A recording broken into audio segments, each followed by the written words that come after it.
This is exactly how you should be fishing with hard pellets. These tips will catch you more fish. This is how to approach a match with hard pellets to build a match-winning weight. These are the tactics that I rely on when I need bites fast. You need this in your armoury, and this is exactly how to fish it.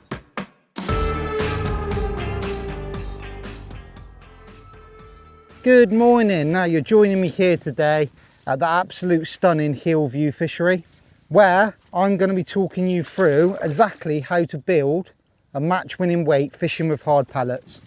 Now, probably over the last 5 or 6 years, I've realised exactly just how many matches get won with hard pellets. So many big matches, qualifiers, finals, have been won with hard pellets, and there's so much to it. What depth you fish it in, how you apply the pellets into your peg, what hooks, what lines you fish in, exactly where you plumb up in your peg.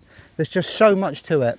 So what I'm going to do today, I'm just going to run you through exactly everything I've learned about fishing with hard pellets over the last 5 or 6 years to hopefully catch you a few more fish and maybe even win you an odd match. Right, so let me talk you through the rig that I'm going to be using today when fishing with hard pellets. First of all, medium, soft latex band. Now the brilliant thing is about these bands is they're nice for pellets. Today we're going to be fishing with like a small 6mm on the hook, which they're perfect for, but you can use them for casters and other baits as well. So it just makes life a little bit more simple, less hooks to have to tie, which is always a bonus. My absolutely favourite hook for fishing with hard pellets at this time of year, X5. Ultra sharp, keeps his point, nice wide gape with a slightly outturned eye. It's just, since I've started using them, I can never ever find a reason why I would use any other hook. They're just perfect for the job. We've got 0.14 soft steel hook length, and I've gone for a 4-inch hook length today. 0.18 soft steel mainline to a nice little strung bulk. And the first gap's 4 inches, second gap 3 inches, third gap 2 inches, and then 1 inch gaps for the remaining of the shot. Now this float takes 1, 2, 3, 4, 5, 6, 7 number 9 shot. So that little strong bulk really is nice for fishing in like 4 to 5 foot of water. The float is my favourite float for fishing with hard pellets. They're absolutely fantastic. 1.8mm hollow bristle, power eye, slim body, long carbon stem, and that's the Matrix Slim Carbon. Really, really nice fishing with hard pellets. The most important component of that float is the bristle, 1.8 thick and hollow. Easy to see, nice and buoyant, nice and stable with the carbon stem. I'm fishing with about a 10-inch line between my pole tip and my float today. We have got a little bit of wind. I would normally fish it like 8 to 10 inches if the rules at the fishery would allow. But well, I've just left myself a little bit more line stay, a little bit more leniency, just in case this wind gets up. 2 number 8 back shot. I got one about 2 inches from the tip, and then one 50% of the way between the float and the pole tip.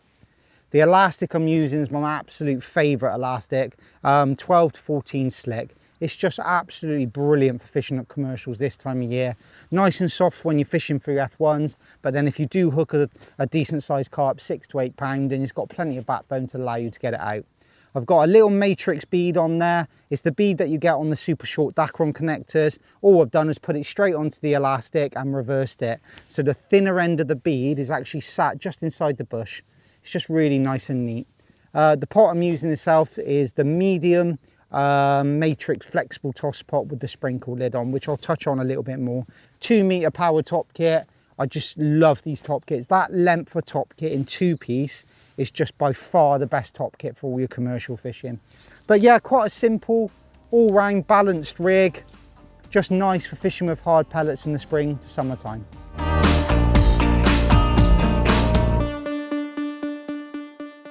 At this time of year now, the water temperatures range in between about 12 and 15 degrees. So these fish really are going to start to feed a lot more aggressive now, the water temperature's rising.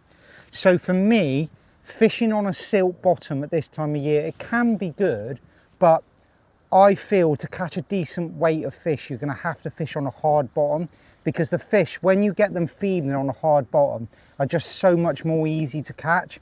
Today, how it plumbs up is a little bit weird. So up to a top kit and a short free is quite flat. Then it starts dropping off and it slopes all the way out to about 7 foot, quite a long way out, 10, 11 meters. In an ideal world, what I would like, if I was going to like design a perfect peg, would to have a peg that was flat, flat, flat, start sloping up about 5 meters and slope all the way up to you, in an ideal world. And then where I would fish on a peg like that would be 6 to 10 inches up onto the hard bottom, onto that shelf about here, and then obviously you've got your edge line. Today, what I'm going to do, because the bottom and the curvature of the bottom in this lake isn't ideal, what I've done, I've plumbed up in the edge where it's actually quite nice. It's sloping away, then it flattens out a little bit before it starts to tear off again. I'm just going to fish on that little flat bit there, which is about 30 inches.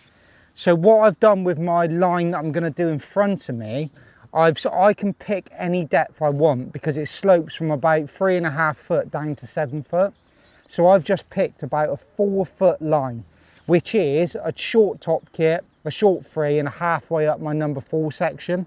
And I've just tried to find a little bit of a flat area where there's not too many rocks. If I fish directly in front of me, there's quite a few rocks, and I don't want fish coming into my peg and not being able to find my hook bait because there's rocks in the way. So I'm fishing slightly off to my right, where it's a nice little flat area. It's 4 foot there on that slope, and then it's 30 inches down the edge, which gives me 2 nice variations of depth, both on hard bottom. And I feel like if I'm going to catch a weighter fish on hard pellets, that's the sort of depth that I need to be fishing in, and that's the bottom I need to be fishing on. Don't get me wrong, fishing on the silt at certain times of year, like at Tunnel Barn and places like that, fishing on the silt can still be good. But at the moment, now the water temperatures really is raising, look for those sort of depths, 2.5 to 4.5 foot, fish on a hard bottom, introduce your hard pellets right into your peg, and hopefully you'll catch loads of fish.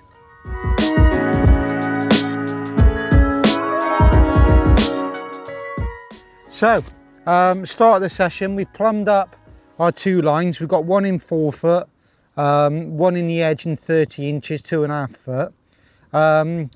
Now for me, with hard pellets, there's 3 ways of introducing the pellets into your peg. You can either obviously throw the pellets, or you can use a little kinder pot, a flexible toss pot. But how you use your pot is very important. So there's 2 ways of using the pot. One, you can dunk your bait in. So literally fill your cup up, put it into the water like this, and then just empty the pot out in one go, almost dumping your bait in. The other way of fishing is to fish with a sprinkled lid pot on, and literally tap your bait in from a bit of a height, make a little bit of noise and drag your fish in your peg. What the situation we got in here today, because the lake is absolutely stuffed full of fish, and hard pellets make such a big noise when you introduce them into your peg. If I was to tap them in today, or if I was to throw them, automatically I feel the fish would come up off the bottom and would be very difficult to catch. So what I'm doing at the start of the day, first chuck like this, is just go straight out, fill my medium toss pot up, and just dump it all up in one, dump it in one go and make no noise. But for me, that's the 3 ways of feeding hard pellets. You can either throw them, sprinkle them in from a height, or dump them in. Now the best thing about hard pellets for me is that if you want to, you can make lots of noise with them to drag fish into your peg, or obviously dump them in and make no noise. But it's very important that you think about all 3 ways of fishing and adjust how you feed them as your day progresses. So if the fish are coming up off the bottom, you want to make as little noise as possible. And if you can't get fish into your peg, you want to make some noise, i.e. throw in or sprinkle them in. But the great thing about hard pellets though, is just how responsive they are. You can see that straight away. I literally dump my bait in, and for some reason the fish always react really well to hard pellets. Look at that, real decent fish. Another great thing about hard pellets is that you never have to worry about getting bitted out. You don't have to worry about roach, skimmers, small fish intercepting your bait on the way down. You can literally put your bait in, fish with that 6mm on the hook, and you know virtually every bite you get is going to be a lovely big F1 like that.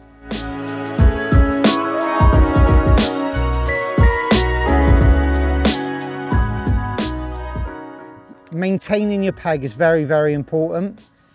Having 2 lines makes a big, big difference. You can go on a line, go boom, boom, boom, nick a couple, and then if it all starts to go a little bit funny, you might foul hook a fish or miss a bite.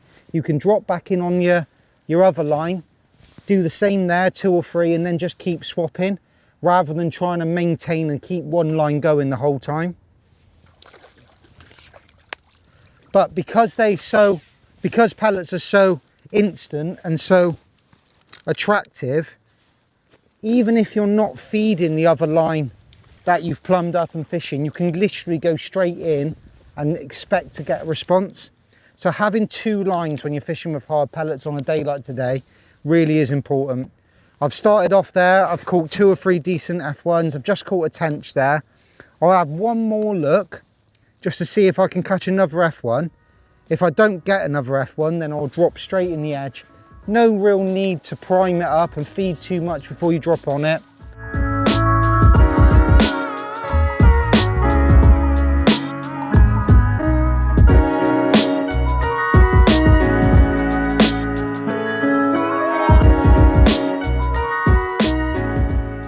When you're fishing on slopes like we are today, down the edge and in front of us, it's very important that you drop your rig in correctly. So what I've been doing today, which seems really, really good, get to my marker where I'm fishing. The first thing I do, lean forward just a touch where your marker is, where you plumbed up. Drop your bait in, let that bait come out the pot, then lift your rig up, swing it past, straight past like that, then hold the float out of the water, let that bait come back in onto that shelf, and then when you think the rig is about vertical, or just before it gets vertical, just lower it in like that. And then what this ensures is that your hook bait is just past the float. If you have your hook bait just inside of your float, because you're fishing on that slope, obviously you're going to be fishing a little bit too much over depth and you might not see every bite.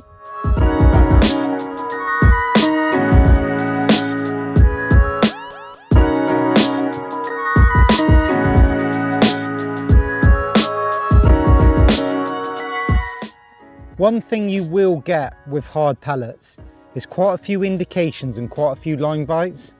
So one thing you have to do is strike in the right manner. It's really important that you don't go in and every time you get a little tiny indication, you lift your whole rig out and flick it back out again. You'd be literally spending most of your day laying your rig in and waiting for your rig to settle. The best way of doing it, oh, that one's gone off a bit, is to literally, as soon as you get an indication, any little indication or any little bite that you think is enough of an indication to strike at, is just do a little strike like that, almost like you're lifting the float out of the water, probably 10 to 12 inches, and then drop your float straight back in again. It just makes you a lot more quicker and a lot more efficient. And you can imagine, every time you get an indication when you miss a bite, if you lift your whole rig out of the water and drop it back in again, over a 5-hour period, you're wasting so much time. It's exactly the same with meat fishing, exactly the same with hard pellet fishing. Every single time you get a little bite or a little indication, if you just strike, lift your float like 10 inches, 10 or 12 inches, and then drop your float straight back in, you're literally back fishing within 2-3 seconds. I've got to be honest, it's been absolutely brilliant. You can see why they catch such big weights here at Hillview. The fish are really big. Oh, look at that one. Fish are really big. The plum's up nice on this line. But yeah, just with this style of fishing, just try and be as efficient as you possibly can. Don't strike too hard, keep your feeding consistent, and you should have a nice day.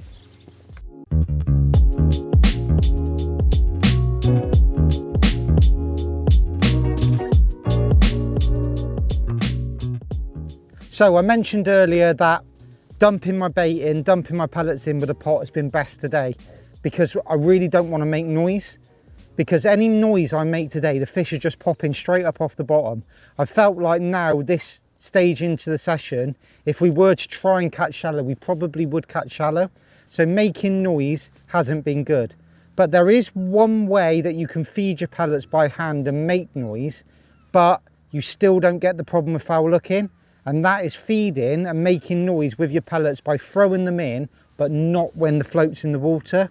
I.e., go in like that, try and get a bite, then as soon as the fish is out of the peg and you're nice and comfortable, throw twice. So you're feeding now like that. I've fed twice after I've hooked the fish, and then what I'm going to do, I'm going to try and get that fish in as quickly as possible, and then I'm going to go in and try and hook another one off of that bait I just fed. So now I am making noise with the pellets and feeding in my peg, but I'm not doing it whilst my float's in the water.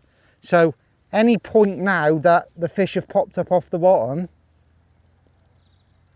I'm playing a fish, so it doesn't matter too much. So when I go back in, the fish should be settled on the bottom, and fingers crossed, I can go in, nick another one, and then repeat the process.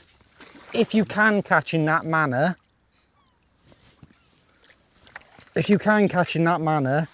that's a very, very good way of feeding and catching a big weight, because you're creating a lot of noise and getting lots of fish in your peg, but you're not doing it whilst the float's in the water.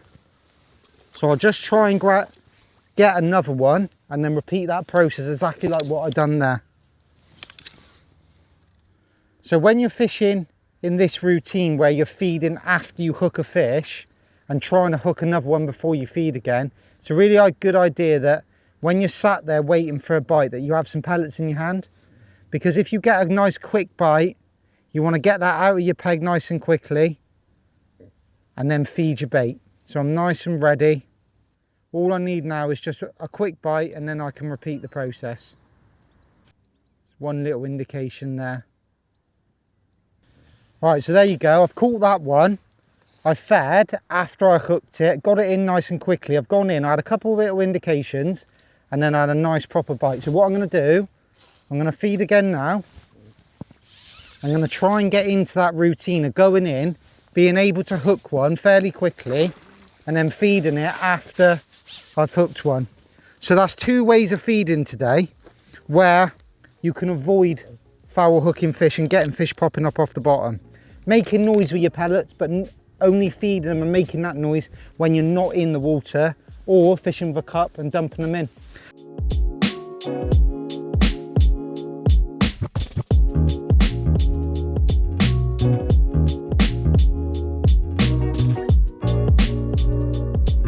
Right guys, competition time. If you can put into the comments exactly what size and pattern of hook I've used today, you'll be automatically put into the draw to win a lovely Matrix goodie bag, which will be announced on the Matrix Club Facebook page. So if you aren't already a member, jump onto Facebook, jump onto the Club Matrix Facebook page, and the winner will be announced on there. It's getting to that stage of the day now where the fish will start coming in the edges to feed late on. When we fished out in front of us in 4 foot, we had a little bit of a few problems with foul looking and liners, which you've got to expect with it being this bright. The fish will pop up off the bottom. I've just got a bit of a feeling now though, we're going to go into this edge, and because it's shallower, we won't get as many indications, won't get as many false bites of fish coming up off the bottom because it is shallower. I'm hoping that we can just sit there, not get as many indications, but when you do get an indication, it'll be really positive, and fingers crossed the fish will be a little bit bigger.